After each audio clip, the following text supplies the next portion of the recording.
जोरदार तालियों से पहले उसका स्वागत करेंगे।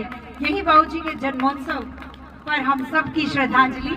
आप सभी का यहाँ आने पर बाबूजी के राह को आगे बढ़ाते हुए कुणाल हमारे बीच है। आप सभी के यहाँ आने पर आभार और अपने बातों को। नमस्कार सभी को। आज स्मारक अनावरण समारोह में आप सभी सम्मिलित हुए, उस सभी का तहे दिल से शुक्रिया। और आरपीएस परिवार शब्द की जगह डैडी कुनबा बोलते थे कि आरपीएस कुनबा है ये मेरा। तो आरपीएस कुनबे के साथ मुझे इतना अपनापन लगता है कि महेंद्रगढ़ से बाहर जाने का बिल्कुल दिल नहीं करता। और जो ये कॉलेज है, ये जगह है बलाना में, ये उनकी फेवरेट जगह हुआ करती थी। उनको रेस्ट करना होता तो भी घर से यहाँ के रेस्ट करते थे, सोना होता तो भी यहीं पे, खाना होता वो भी यहाँ पे करते थे।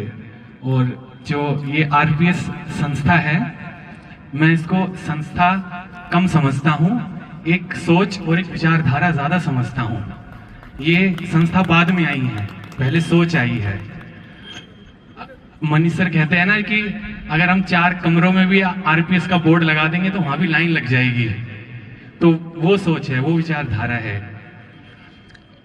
और आज हमने ये जो स्मारक की स्थापना करी है, जो ये प्रतिमा लगाई है, ये सिर्फ लगाने के लिए नहीं लगाई है, ये इसलिए हमारा दायित्व बनता है कि कभी जब हम इसके सामने से गुजरें,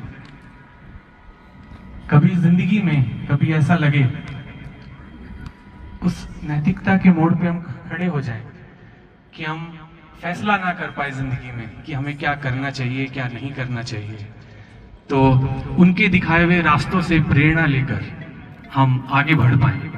ये उस चीज का प्रतीक है। और ये हम जब दर्शन करने आए, दर्शन करने का अर्थ सिर्फ देखना नहीं होता। दर्शन का अर्थ है कि हम उनसे क्या सीख पाते हैं, उन्होंने हमें जिंदगी में क्या चीजें सिखाई हैं। तो जब इनके सामने से हम गुजरे तो कोई ना कोई बात, कोई ना कोई इनकी सिखाई हुई सीख हम जरूर लें।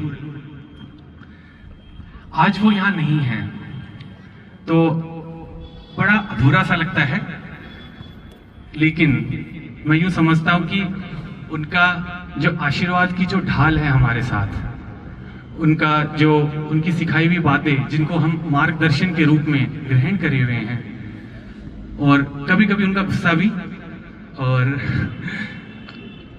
उस चीज को हम धरोहर बना के आगे बढ़े तो हमें बड़ा अच्छा लगेगा, उनकी आत्मा को भी शांति मिलेगी। और मैं ये कहना चाहूंगा कि कॉलेज में देवेंद्र सर तो उनके फेवरेट हुआ करते थे। Where Devendra sir? अभी है नहीं वो, अच्छा पीछे हैं, ठीक है, रजिस्ट्रार सर हमें हमेशा पीछे खड़े रहते हैं देवेंद्र सर। देवेंद्र सर उनकी फेवरेट इंसान है पूरे कॉलेज में, फेवरेट, एब्सोल्यूट फेवरेट। और पहला जो वोट ऑफ थैंक्स है वो देवेंद्र सर को ही जाता है। आज जिस चेयर पे आप बैठे हैं, जो पानी आप पी रहे हैं, जो आप हवन देख रहे हैं, जो जितनी भी सारी ये अरेंजमेंट्स हुए हैं, सब देवेंद्र सर के अंडर हुई है। हमारा कोई रोल नहीं है, 0% रोल है।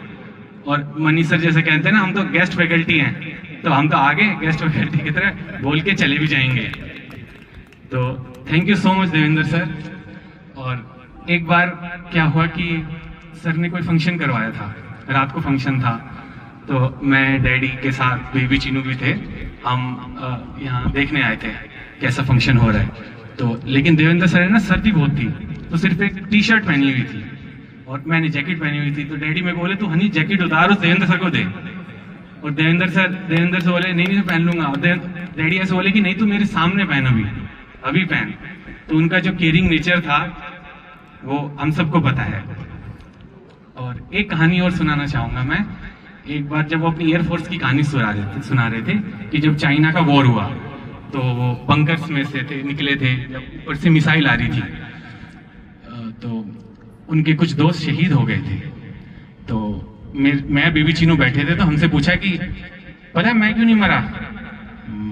मतलब अच्छा आपने प्रैक्टिस करी होगी, भागे दौड़े होंगे। तो ऐसे बोले नहीं, भगवान ने मुझे इसलिए नहीं मरने दिया कि मैं अपने इतने अच्छा पोता पोती हनी बेबी चीनू को कैसे देखता। तो आप सभी आए उसी के लिए सब धन्यवाद, थैंक यू सो मच, और शिरकत करने के लिए बहुत बहुत धन्यवाद, थैंक यू। जो संस्कार, जो बीज वो अंकुरित कर रहे हैं, बो गए और वो अंकुरित हो रहे हैं, उसकी पहचान हमारे डिप्टी सीईओ श्री कुणाल राव, और इसी तरह पीढ़ियों तक आरपीएस कुड़मा आगे बढ़ता रहे और बाबूजी के 82, 83, 100 वर्ष तक हम सभी ऐसे मिलते रहे।